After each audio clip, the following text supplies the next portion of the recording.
Last Thursday po, ang tinalakay natin ay patungkol sa paghihiwalay ng mag-asawa o yung sa pagkakaroon ng conflicts or sa pagkakaroon ng mga hindi pagkakasundo, yung ilan po ay nauuwi sa paghihiwalay. Sa atin pong pagbubulay-bulay ng salita ng Diyos, kung gusto nating marisolba yung mga hindi pagkakasundo ng mag-asawa o kaya yung mga conflicts maging ng anumang relasyon na meron tayo, kung gusto po nating marisolba yung mga yan, ang kailangan po natin ay huwag nating kalilimutan ang Diyos. Huwag nating kalilimutan ang Kanyang salita. Bago po pala natin basahin yung mga piling talata na ating pag-aaralan, paalala po ang version ng Biblia na ating gagamitin sa Tagalog po ay ang Bagong ang Biblia at ilang Revised Tagalog Popular Version. Sa English na salin po ay New American Standard Bible ang ating gagamitin. Maraming mga tao nire-resolba yung mga conflicts, yung mga hindi pagkakasundo sa loob ng kanilang relasyon na hindi kinukonsulta ang Diyos. Maraming mga tao sinusubukang i-resolve yung mga hindi pagkakasundo pero hindi umaayon sa katuroan ng Diyos at lumalayo sa Diyos. Madaming conflicts na gusto natin maging maayos sana yan. Mga hindi pagkakasundo sa loob ng isang relasyon. Halimbawa, conflict sa pagitan ng mag-asawa o kaya conflict sa pagitan ng magulang at mga anak o kaya hindi pagkakasundo ng mga magkakapatid o kaya conflicts sa mga kamag-anak, sa mga kapitbahay or mga kaklase, mga kaibigan. O meron ding di pagkakasundo sa katrabaho, sa mga kanegosyo or sa mga amo, sa mga empleyado or sa mga business partners, no? Maraming mga iba pang komplikado, yung iba magulo at mga di pagkakasundo sa iba't ibang relasyon. At yan yung mga relasyon na gusto nating ma-resolve, yung mga conflicts na yan. Gusto nating maging maayos at marami tayong ginagawa na mga kaparaanan para maisaayos yung mga conflicts na yan. Mabuti po at prioridad na marisolba natin anumang di pagkakasundo sa anumang relasyon na meron tayo. Kaya lang po sa pagsasaayos ng mga conflicts sa pagitan ng tao, nakakalimutan kasi ng marami na ayusin muna yung conflict o hindi pagkakasundo sa pagitan ng tao at Diyos. Na top priority pala. Ito yung nakakalimutan Top priority pala dapat natin na maging maayos yung ating relasyon sa Diyos at yung ating pamumuhay ay nararapat na kasiyasiya sa Diyos. Then yung posibleng kasunod po nun, pagkakasundo sa mga conflicts sa anumang relasyon meron tayo. Hindi natin ginagarantiya po yung lahat. Hindi natin ginagarantiya din yung agarang pagkakaayos ng anumang hindi pagkakasundo sa loob ng isang relasyon. Ang sinasabi natin, ang pagkakaroon po ng maayos na relasyon sa Diyos, ang pagkakaroon po ng pamumuhay na kasiyasiya sa Diyos ay posibleng magresulta ng pagkakaayos din ng mga nasirang relasyon sa pagitan ng tao. Sinasabi nga po dito sa Proverbs chapter 16, dito po sa verse 7, kapag ang mga lakad ng tao sa Panginoon ay kasiyasiya, kanyang pinagkakasundo maging ang mga kaaway niya. So, ang pwede pala nating pag-isipan ganito, kailangan muna nating makipagkasundo sa Diyos. Kailangan munang yung ating mga lakad o yung uri ng ating pamumuhay ay maging kasiyasiya sa Diyos. Na kapag maayos na po yung ating relasyon sa Diyos, malaking posibilidad. Hindi natin ginagarantiya lahat. Hindi natin ginagarantiya din yung agarang pagkakaayos. Pero malaking posibilidad po na maging maayos yung mga conflicts natin sa ibang mga tao. Sinasabi nga po ng talatang ito, even his enemies, maging yung mga kaaway ay pinagkakasundo. Basahin natin ang talatang ito sa Revised Tagalog Popular Version.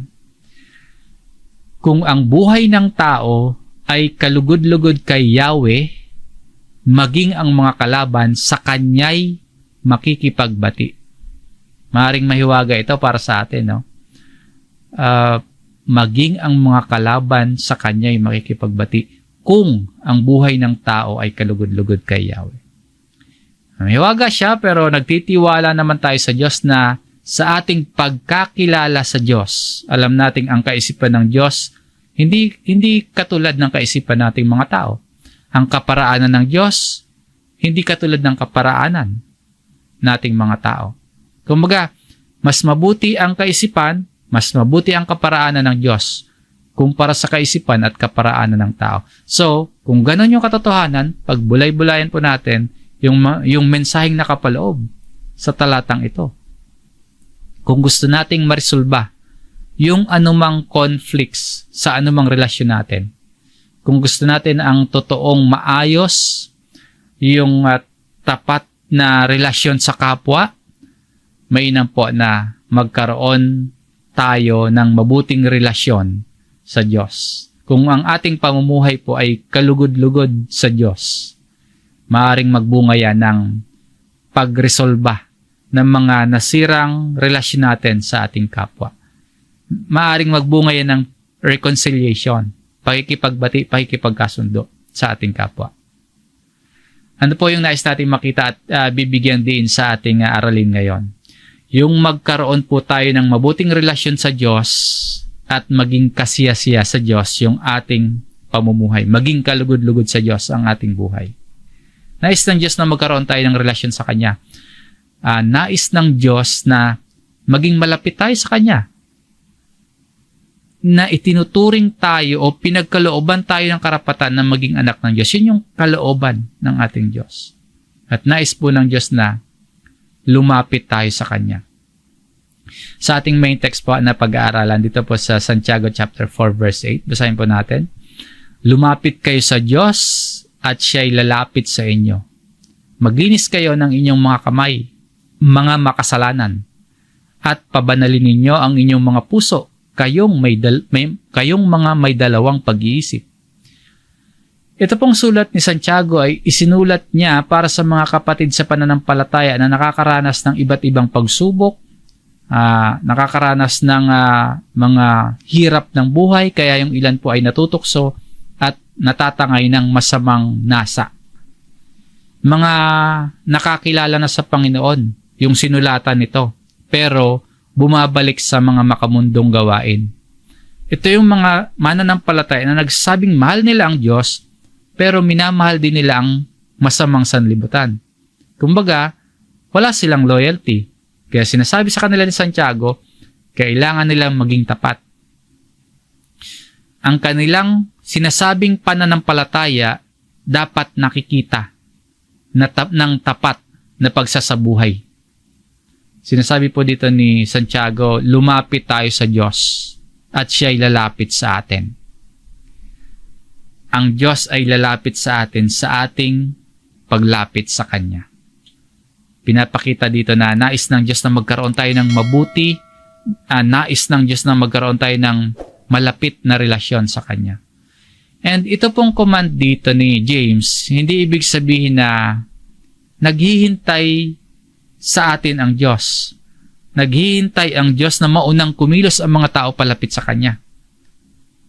Hindi po ibig sabihin dito na tayo muna yung gagawa ng unang hakbang palapit sa Diyos para lapitan natin siya and para lumapit din siya sa atin. Hindi po ganon.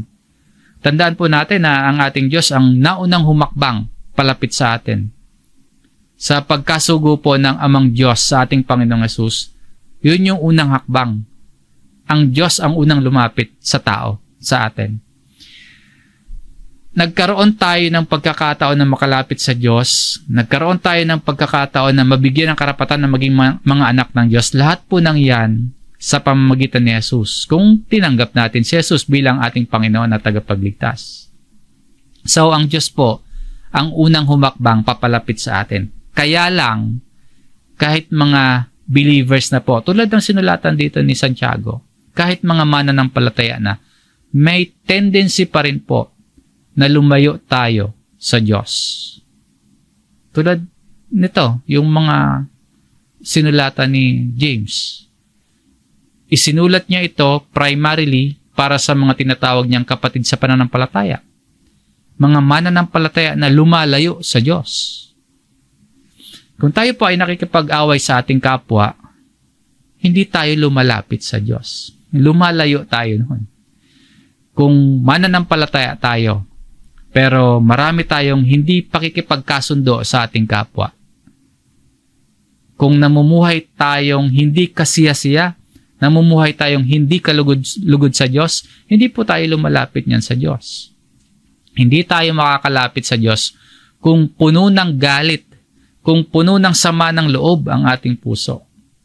Believers nga tayo, pero hindi tayo lumalapit sa Diyos kung hindi naman natin inaayos yung mga sirang relasyon na meron tayo sa ating kapwa.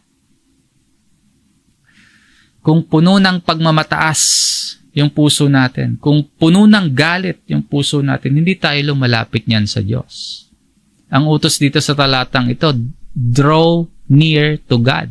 Lumapit tayo sa Diyos at siya ay lalapit sa atin. May panawagan ang Diyos sa atin. Nananawagan, nangungusap ang Diyos sa atin sa pamamagitan ng kanyang salita na mababasa natin dito sa Biblia. Panawagan na lumapit tayo sa Kanya. At siya, ang ating Diyos na ating Ama, handa rin siyang lumapit sa atin.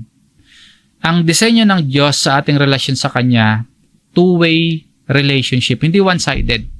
Hindi pwedeng ang Diyos lang yung lalapit sa atin tapos tayo hindi lalapit sa Kanya. Hindi rin pwedeng gusto nating lumapit sa atin ang Diyos pero tayo nga mismo hindi lumalapit sa Kanya. Katulad din yan ng gusto nating minamahal tayo ng Diyos. Pero hindi naman natin minamahal ang Diyos sa pamamagitan ng pagsunod sa Kanyang kalooban, sa Kanyang katuruan. So two-way relationship po. Lumapit ang Diyos sa atin, tayo din ay lalapit sa Kanya. Nang sa gayon, magiging malapit, magiging intimate yung ating relasyon sa Kanya. Ang minahal tayo ng Diyos, mahalin natin siya. At lalong mapapalapit tayo sa Kanya. Sabi nga po, lumapit kayo sa Diyos. Ang isa pang katuruan na maganda makita natin dito, sa kabutihan sa atin ng Diyos, binigyan niya tayo ng kalayaang magdesisyon. Sa kabutihan sa atin ng Diyos, binigyan niya tayo ng kalayaang pumili. Na nilikha ng Diyos tayong mga tao na may kakayahan at may kalayaang pumili. Pansinin po ninyo, may kakayahan tayong piliin at hindi piliin ang Diyos. May kakayahan tayong sundin o kaya suwayin ang Diyos. May kakayahan tayong mahalin o kaya magrebelde sa Diyos. At may kakayahan tayong lumapit o kaya lumayo sa Diyos. Ano po yung punto ko? Sa pagnanais ng Diyos na magkaroon tayo ng relasyon sa Kanya, malayang desisyon iyon ng Diyos. Kaya sa atin ganun din po. Kung malaya na nag-decide ang Diyos na makipagrelasyon at lumapit siya sa atin, ganun din po sa atin. Malayang desisyon din natin kung pipiliin natin ang Diyos. Nilikha tayo ng Diyos na may kalayaang pumili at magdesisyon. Hindi tayo parang robot na sunod-sunuran lang. Hindi tayo nilikha na walang kakayahang pumili. Meron tayong kakayahan at kalayaang pumili at pagdesisyon. Pero, inaanyayahan tayo ng Diyos. Hindi niya tayo hinahayaang mapalayo sa Kanya. Tingnan po ninyo, yung ating Diyos lumapit sa atin. Minahal tayo, pinili tayo. Ang ating Diyos ibinukod tayo sa mga panahon na hindi naman tayo kaibig-ibig, hindi tayo kamahal-mahal, hindi tayo kapili-pili. Isinugo ng Amang Diyos, yung ating Panginoong Hesus, inialay at namatay sa krus para sa kapatawaran ng ating mga kasalanan sa mga panahon po na hindi tayo katanggap-tanggap, sa mga panahon na hindi tayo kamahal-mahal, na hindi tayo karapat-dapat. Pinili tayo ng Diyos, minahal tayo, lumapit siya sa atin sa pamamagitan ng pagkasugo niya kay Kristo. Ngayon, kung nakikita natin kung gaano kalinaw at nakikita natin kung gaano kalaki yung pag-ibig at pagkapili sa atin ng ating Diyos na lumapit siya sa atin, Ngayon naman po yung panahon para piliin natin siya. Sa kalayaan at kakayahan nating magdesisyon, mahalin natin siya, lapitan natin siya. Sa laki po ng pag-ibig sa atin ng Diyos, hindi man natin yon matumbasan, nawa magsumikap tayo sa tulong ng Panginoon na makalapit tayo sa Kanya. Makalapit tayo sa Diyos na minamahal natin ang Diyos sa pamamagitan ng pagsunod natin kay Jesus at sa pagkakaroon natin ng mabuting relasyon sa isa't isa, sa ating kapwa. Makikilala tayo mga tagasunod ni Jesus kung nakikita sa ating kalagitnaan yung pagmamahalan, pagkakasundo, pagkakaisa. Nais po ng Diyos na magkaroon tayo ng relasyon sa Kanya. Kaya meron siyang paanyaya, meron siyang panawagan, meron siyang pakikipag-usap sa atin. Nais niya na maging malapit tayo sa Kanya. Kaya sabi po dito, draw near to God. Lumapit kayo sa Diyos at siya'y lalapit sa inyo. Sa sulat po dito ni Santiago, paano ba dapat lumapit? O ano ba yung kailangan? Ano ba yung requirement sa ating paglapit sa Diyos? Sa ating response sa imbitasyon na ito na lumapit sa Diyos, ano yung requirements? Una po, maglinis ng mga kamay. Basahin po natin ulit yung Santiago chapter 4 sa verse 8. Sinasabi po, maglinis kayo ng inyong mga kamay, mga makasalanan. Muli po mga believers po yung sinulatan dito ni James Mga nilinis na, mga mananampalataya na po yun. Pero sinasabihan dito na cleanse your hands. Ibig sabihin, clean up your lives. Hindi naman ito lang literal na paglilinis ng kamay. Clean up your lives. Ano po yung pinapakita nito sa atin? Hindi po pwede na tayong may relasyon ngayon sa Diyos, sa pamamagitan po yan ng pananalig natin kay Jesus, hindi po pwede na nananatili tayong or yung ating kamay ay nananatiling marumi. Ibig sabihin po, may relasyon nga tayo sa Diyos, pero yung gawa ng ating kamay, puro kasalanan. Yung gawa, yung pamumuhay natin, puro pang-abuso ng ating kapwa, pananakit, pakikipagkagalit sa ating kapwa. Hindi pwedeng ganon kung meron tayong relasyon ngayon sa Diyos. Paano ba tayo nagiging makasalanan? Sabi dito, maglinis kayo ng inyong mga kamay, mga makasalanan. Paano ba tayo nagiging mga makasalanan, ang tao? Ano yung ugat? Paano tayo nagiging marumi? Na sa halip na papalapit tayo sa Diyos, nagiging papalayo tayo. Na sa halip na minamahal at sinusunod natin ang Diyos, nagiging kaaway tayo ng Diyos at nagre-rebelde tayo sa Diyos. Kapag binasa po natin yung bahagi ng chapter na ito ng sulat ni Santiago, patungkol ito sa kanyang babala laban sa kamunduhan or laban sa makasanlibutang bagay. Tungkol po ito sa warning against worldliness. Sa pakikipagrelasyon natin sa Diyos, tayong mga makasalanan, ang kinakailangan po, pagiging malinis natin. Malinis sa makamundong mga bagay.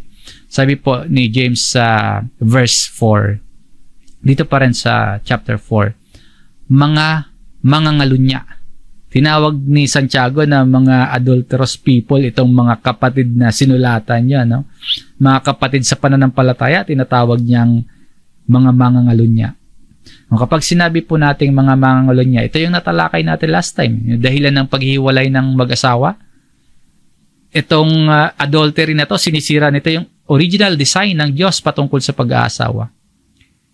Ito yung may asawa ka na, tapos nakikipag-sexual relationship ka pa sa iba, pakikipagtalik sa hindi asawa, yun yung adultery. Dito po sa sulat ni Santiago, inihahatid niya yung magbabasa ng sulat na ito, hindi lang sa sexual immorality o yung physical na pagkakasala ng pangangalunya, kundi ipinapakita dito yung klase ng pangangalunya na spiritual. Yung pangangalunya dito, ganito yung ibig sabihin ni Santiago Sa panahon po ng Old Testament, yung mga Israelites, meron na silang tunay, meron na silang totoong makapangyarihang Diyos. Pero, sumasamba pa din sila sa mga Diyos-Diyosan. Meron silang mga Diyos-Diyosan na katulad ni Baal. Yung mga Old Testament Israelites po, sa kabila ng katotohanan na meron na silang tunay na Diyos, bumabaling pa rin sila, sumasamba pa din sila sa Diyos-Diyosan. Yun yung spiritual adultery. Ngayon, paano dito sa panahon ni Santiago sa New Testament?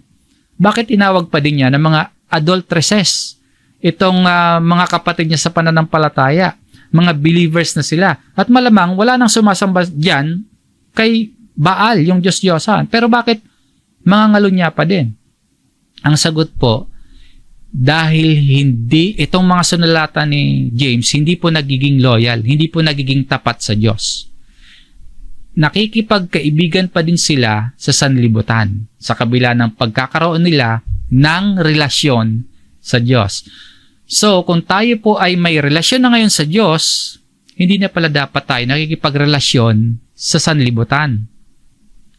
Ganito ang sinasabi dito ni Santiago.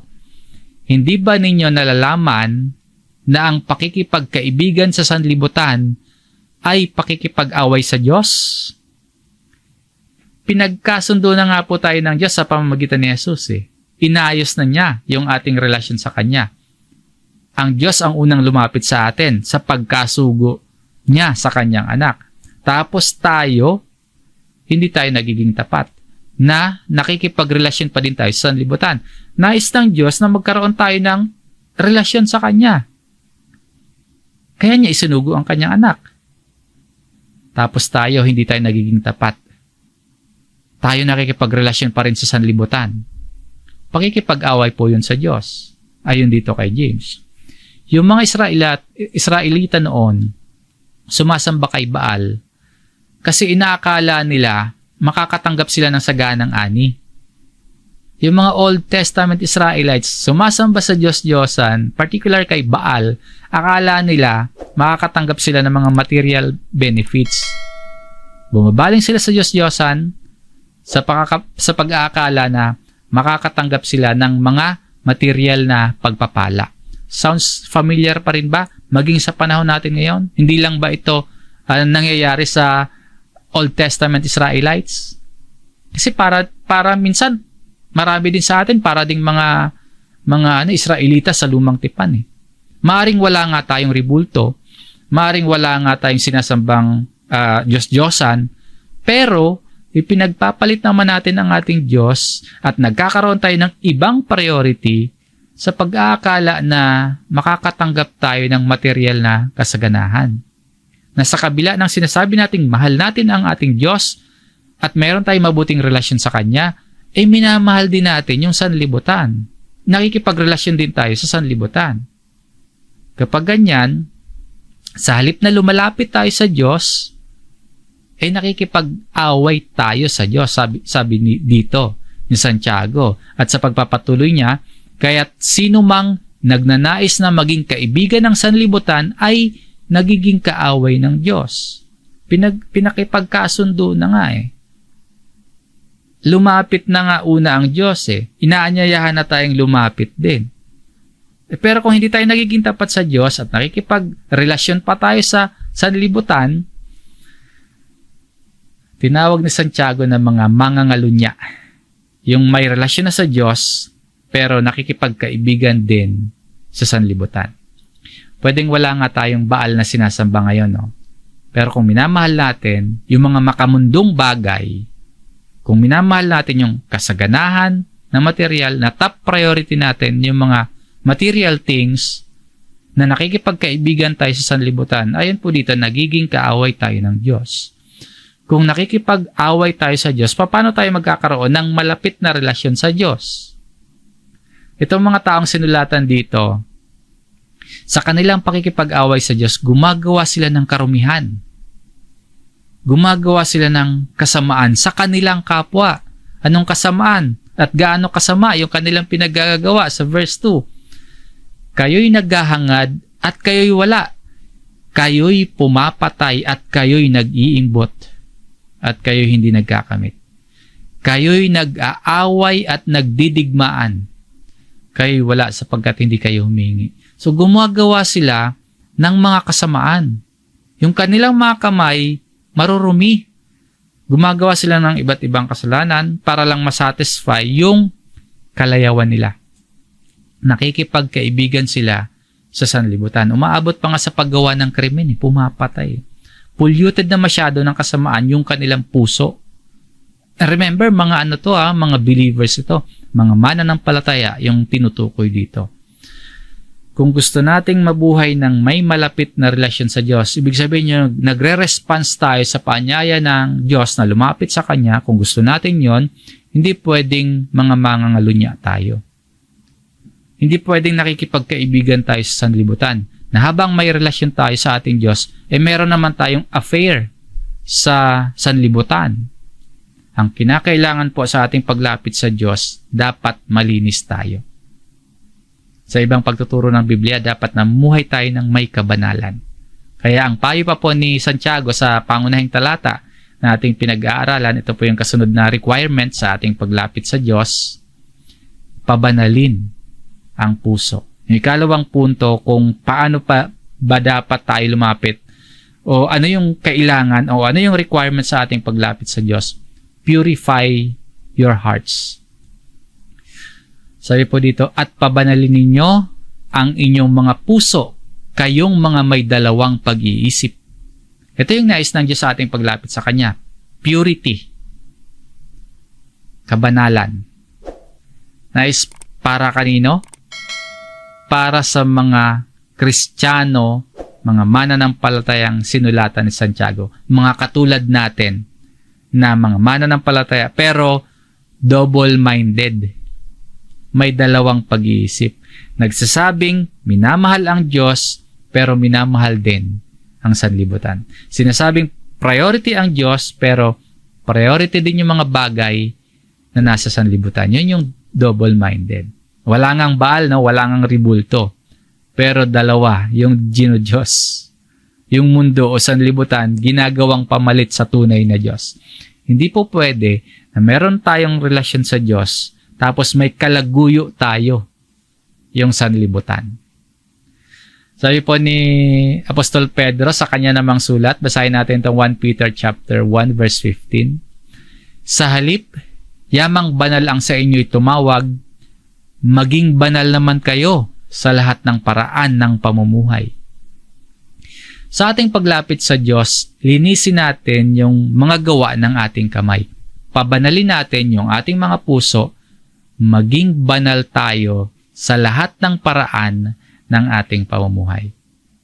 So, ang challenge po sa ating mga nag-aaral ngayon, hindi lamang yung makaalam tayo, kundi sa ating pagkaalam ng katuruan ng Diyos, atin naman talaga itong maipamuhay.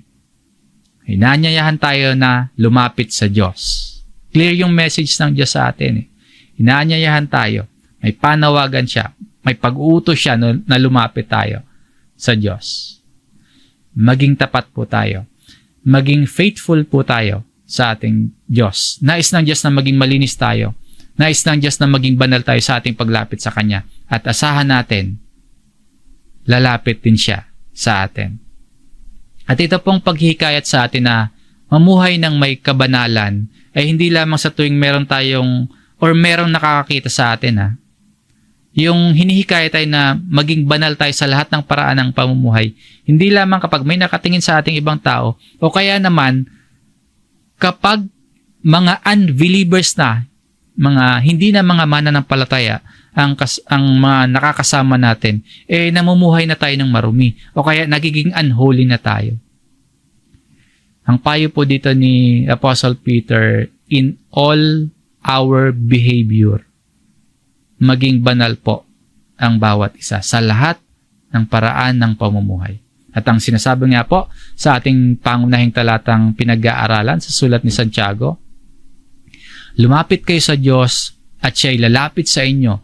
Maglinis kayo ng inyong mga kamay, mga makasalanan, at pabanalin ninyo ang inyong mga puso, kayong mga may dalawang pag-iisip.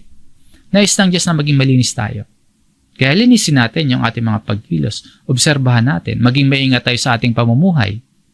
Pabanalin po natin yung ating puso at huwag tayong magkaroon ng dalawang pag-iisip na minamahal nga natin ang Diyos tapos minamahal din natin yung sanlibutan o kaya minamahal natin yung mga makamundong bagay. Maging tapat po tayo sa Diyos. Ano po yung aplikasyon o ano po yung iniiwang aral at mensahe nito sa atin? Una po, hanapin ang kabanalan. Ibig sabihin po, katulad sa sulat ni Apostle Peter, ibinasa natin kanina sa 1 Peter chapter 1 verse 15, na mamuhay ng may kabanalan.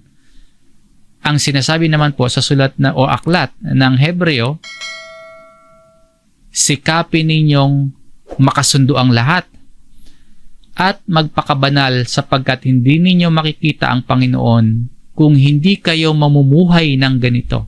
Dito sa Hebreo chapter 12 verse 14. Pursue sanctification. Kung gusto nating lumapit sa Diyos, magpakabanal sa pamumuhay at makipagkasundo sa lahat. Yung relasyon naman natin sa ating kapwa, sikapin natin na makasundo ang lahat. Lumapit tayo sa Diyos, yun yung nais niya. Inaanyayahan tayo at sa ating pagtugon sa imbitasyon na yun, sa ating paglapit upang makita natin ang Panginoon. Sinasabi sa atin ng talatang ito, pursue peace to all men at magpakabanal. Sikapin ninyong makasundo ang lahat at magpakabanal upang makita natin ang Panginoon. Nang sa gayon, makakalapit tayo sa Diyos. At yung hanapin natin ang kabanalan, 100% dapat yun na pagsunod at pagsuko sa Diyos. Yung magpakabanal, yung holiness ay kabuuan. Holiness is wholeness. Hindi pwedeng 50% sa Diyos tapos 50% sa sanlibutan. Kailangan 100% na pagsunod, pagpapasakop, pagsuko, pag-alay ng buhay sa Diyos. Hindi pwedeng 90% sa Diyos tapos 10% kay Baal. Hindi gano'n. O 10% kung sino mang Diyos-Diyosan yan. Hindi gano'n yung kabanalan, yung magpakabanal, yung sanctification. 100% yon. Kapag ibinukod natin yung ating sarili sa sanlibutan, ibig sabihin yung kabuuan ng ating pagkatao, yun yung inilalapit natin sa ating Diyos. So, hanapin ang kabanalan. Ikalawa po, ingatan ang mabuting relasyon sa Diyos. Anumang relasyon, sa mag-asawa man, sa pagitan ng mga magulang at mga anak, or sa pagitan ng magkakapatid, anuman po na klase ng relasyon, kung pinapahalagahan natin yan, iingatan natin. Pahalagahan natin na mapanatiling mabuti, na iingatan natin na maging maalab, na manatiling matibay. Sa ating pag-iingat, hindi tayo dapat dadako sa pangangalunya. Hindi tayo dapat mahulog sa pagiging adulterous people. Hindi natin sisirain yung tiwala. Kundi po, sa ating pag-iingat, mananatili tayong tapat. Faithful sa ating relasyon. Anumang relasyon, lalong-lalo na sa ating relasyon sa Diyos. Huwag nating papasukin yung pangangalunya. Sa physical man yan, lalong-lalo na po yung spiritual adultery. Sabi nga po sa sulat ni Santiago, mga mangangalunya, hindi ba ninyo nalalaman na ang pakikipagkaibigan sa sanlibutan ay pakikipag-away sa Diyos? Kaya't sino mang nagnanais na maging kaibigan ng sanlibutan ay nagiging kaaway ng Diyos. Ingatan natin yung mabuti nating relasyon sa Diyos. Hindi natin pwedeng mahalin ang Diyos at kasabay na minamahal naman natin yung sanlibutan. Kapag minamahal natin yung mundo at higit na pinapahalagahan natin yung mga bagay sa mundo, kahit pa sabihin natin minamahal pa rin naman natin ang Diyos, nagiging mangangalunya tayo spiritually. Hindi natin sinasabing lahat ng bagay naman sa mundo ay masasama na agad. Hindi na natin bibigyang halaga yung mga bagay sa mundo. Ang nais po natin bigyang diin, maging tapat tayo sa Diyos. Ingatan natin yung mabuting relasyon natin sa Kanya at huwag nating ipagpalit yon sa mga pansamantalang mga bagay dito sa mundo. Kung paano natin iniingatan yung relasyon natin sa ating asawa, kung paano natin iniingatan yung relasyon natin sa ating pamilya, sa ating mga kamag-anak, anumang relasyon na meron tayo, kung paano natin pinapahalagahan at iniingatan, ganun din po, o kaya higit na pahalagahan, higit na ingatan natin yung ating relasyon sa Diyos. At kapag kasiyasiya po yung pamumuhay natin sa Panginoon, magiging maayos din po, hindi lang yung relasyon natin sa Diyos, kundi maging yung mga relasyon natin sa ating kapwa, posible na maging maayos din po. So, ingatan natin yung mabuting relasyon natin sa Diyos. At sa panghuling aplikasyon po, tanggihan ang masamang takbo ng sanlibutan. Tayong mga lumalapit sa Diyos, tayong mga tumutugon sa panawagan na ito na lumapit sa Diyos, magpasakop tayo sa Diyos at tanggihan ang masamang takbo ng sanlibutan. Yung masamang takbo ng sanlibutan, yung bang nagiging makamundo na tayo, yung bang nagiging mapaghangad na tayo ng mga material things, nagiging ganid na tayo, nagiging mainggitin, mapagmataas, at yung ating isip ay okupado na ng mga material na bagay na lang. Madalas po nating mabasa ang talatang ito. Sariwain po natin ang paalala dito ni Apostol Pablo. Basahin po natin. Sulat ni Apostle Paul sa Romans chapter 12, verse 2. Huwag kayong makiayon sa takbo ng mundong ito. Mag-iba kayo sa pamamagitan ng pagbabago ng inyong pag-iisip upang maunawaan ninyo ang kalooban ng Diyos, kung ano ang mabuti, kalugod-lugod at ganap na kalooban niya. Yung mundo o yung world dito, hindi naman po yung tipong hindi na natin mamahalin yung mundo. Yung hindi po yung hindi na natin mamahalin yung bansa natin, yung mga tao, yung mga hanap buhay natin. Hindi po ganon yung ibig sabihin ng world o mundo dyan. Yung pagiging makamundo, yun yung tinatanggihan natin. Yun yung ire-reject natin. At yung pagiging makamundo, yun yung hindi tayo makikiayon sa masamang takbo ng sanlibutan. Hindi tayo maging kasangkapan, no? Yung ating buhay, yung anuman na meron tayo sa na pinanghahawakan natin, katawan natin, kakayahan natin, lakas natin, oras natin, hindi tayo nagiging kasangkapan sa paggawa ng kasamaan. Kundi yung gagawin natin, nagpapasakop tayo sa Diyos. At ang ating iniisip, ginagawa natin yung mga bagay-bagay na makalulugod sa Diyos. Hindi rin po yung sumasamba tayo sa Diyos, may relasyon tayo sa Diyos, naglilingkod tayo sa Diyos, pero minamahal din natin yung mundo o nagiging worldly tayo. Spiritually po, sa ating pagkikipagrelasyon sa Diyos, huwag tayong maging mangangalunya, adulterer. Again, ang reminder sa atin, magpasakop tayo ng buo sa Diyos. 100%. At huwag tayong makiayon sa takbo ng mundong ito. Ang priority natin, yung ating mabuting relasyon ngayon sa Diyos. Hindi yung mundo o anumang bagay na narito. Na kapag nawalan tayo ng mga bagay dito sa mundo, para bang nawawalan na tayo ng ganang mabuhay, parang gumuguho na yung buhay natin. Nakakalimutan nating merong Diyos na nagmamahal at merong Diyos na nagpapahalaga sa atin.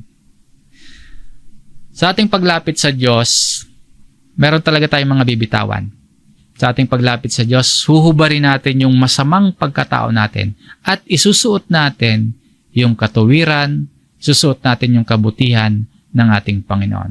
Tayo pong mga pinatawad, tayong mga nilinis at minamahal ng Diyos, mamuhay tayo ng malinis at may pagmamahal. Lumapit tayo sa Diyos, nais ng Diyos na magkaroon tayo ng mabuting ugnayan sa Kanya. Lumapit tayo sa Diyos dahil nais ng Diyos na magkaroon tayo ng relasyon sa Kanya. Sinugo niya yung Kanyang anak para makalapit tayo sa Kanya. So nais ng Diyos yun, kalooban ng Diyos yun, na makalapit tayo sa Kanya at magkaroon tayo ng mabuting ugnayan sa Kanya. Sumunod si Jesus sa pag-uutos ng Ama. Nagkatawang tao, namuhay bilang tao, iniwanan tayo ng mga mabuting halimbawa ng pamumuhay na dapat nating sundin. Nag-iwan si Jesus ng mga tagubilin sa lahat ng kanyang mga tagasunod na dapat nating gampanan sa buhay na ito. Sa ganong kaparaanan po, lumalapit tayo niyan sa Diyos. Maging kaaya-aya sa paningin ng Diyos yung ating pamumuhay. Ipamuhay po natin kung ano yung mabuti. Pamuhay po natin kung ano yung kalugod-lugod at ganap na kalooban ng Diyos. Nang sa gayon, handa tayong makalapit sa Diyos. At sa ating paglapit sa Diyos, asahan po nating lalapit din siya sa atin.